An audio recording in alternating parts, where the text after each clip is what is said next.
तसं बघायला गेलं तर सकाळची कामाची सुरुवात ही दुकानापासूनच होते, कारण सकाळी दुकानावर जावं लागतं. त्यामुळे मग आधी तर तिथची कामं आणि त्याच्यानंतर मग घरची कामं.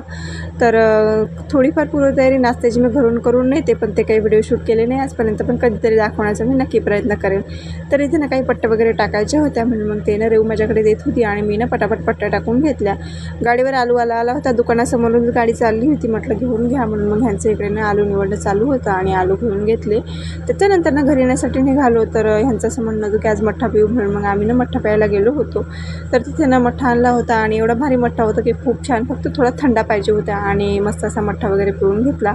आणि त्याच्यानंतर आम्ही निघालो घरी येण्यासाठी. तर घरी येऊनसुद्धा मला स्वयंपाक वगैरे बनवायचा होता, तर आधी तर रेवला झोपवलं मी आणि त्याच्यानंतर इथे ना मस्त असं स्वयंपाक बनवून घेतला. स्वयंपाकामध्ये आज शेंगदाण्याची भाजी, भाकरी आणि भात बनवला होता. ऊन एवढा आहे की खूप जास्त घामाघूम झाली होती स्वयंपाक बनवेपर्यंत. आणि त्याच्यानंतर इथे ना संध्याकाळच्या टायमिंगला ना थोडंसं नाव ठेवण्याचा कार्यक्रम होता, बारादी होती, त्यामुळे मग आम्ही तिथे गेलो होतो.